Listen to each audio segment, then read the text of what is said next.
What's up guys, welcome to a new episode of Beat Roots. I'm here with Jake aka KB and we got a track called Last Days of Summer. This is an instrumental track that I did. I thought it would be fun to explore the more melodic side of things rather than the usual houseier type of tracks that I do. So I just like to share this track with you guys today and talk about some of the parts in the track. Dope. Let's hop in and listen to the drums and bass on the stem file. Alright, so we've got the stem file open, and first thing we're going to listen to are the drums and the bass. Jake, what can you tell us about those? So I'm going to go over with you guys the process of how I did the drums. The drums had a lot of different parts to it. I'm going to show you kind of break down the different parts and show you the processing on it. And the bass is pretty simple. Just like you can hear, it's kind of just more like an instrumental bass part. So it's pretty simple. I'll go over that as well. There's a couple processing that I did. So let's take a look a bit deeper at the project file. So Jake, why don't you explain a bit about some of the layers that you got going on within the drums? Okay, so let's look at the different layers. So I've got two kicks here. One is the main one, and one is the top, I believe. Yeah, that top one, it sounds like you just took off a lot of the low end and it's just really... Yeah, some basic punchy. EQing. Yeah, right here, take off the low end, some compression. I don't think this multiband is doing anything, so... Interesting, and you've layered the snares as well? Yeah, the snares. So this track, the snares... There are 3 layers to the snares, and then also there are two claps. So I think as it plays,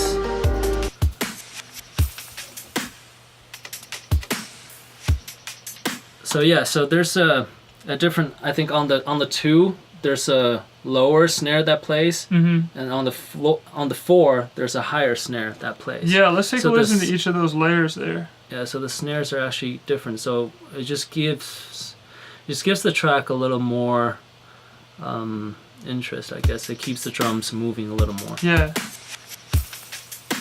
So the first snare that you hear is a higher snare, and the second one you hear is a lower one. I think it's from the same sample, but just pitched differently.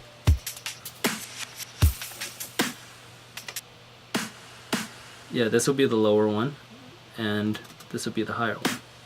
Okay, interesting. And there's a top that goes along with both of them. I think it's just about choosing your samples, and I don't think there's any fancy processing that I did on them. And of course, on the drum bus, there's some chain processing. There's like just EQ, and I don't think the EQ's doing anything either. So just light compression. But yeah, not much. It's more about choosing the right sample.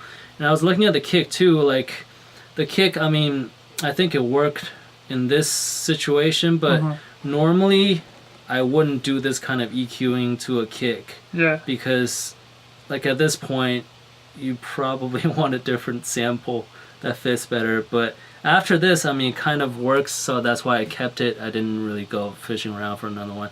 So same goes for the snares. I mean, I freeze this and I bounce it down, but I can't imagine there would be more processing than just some EQing and some light compression. There's nothing fancy to it.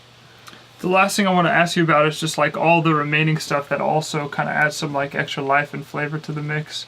Yeah. There's a lot of like different blips and bleeps kind of going on within the drums. Right. Yeah, I think that's kind of I would say the more interesting part of this track is just all the little different layers. Some of them, so the drums, they're 20 different individual tracks. Yeah. And some of these I just used, like this one, I think I just kept the loop, but then most of them, I cut them up into small little pieces. And just here and there, just little things that kind of give the track more movement and just introduce more interest to the drums. And I panned pretty much all of them.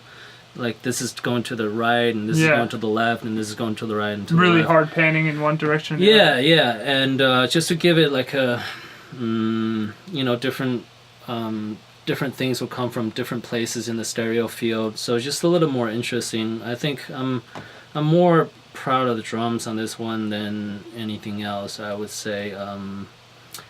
What else? Yeah, the drums seem to they have a really full, rich sound to them, and everything sounds like it sits really well together. So I definitely dig the drums out of this track the most. Yeah, and then this breakbeat, this is the main. I think this is the main.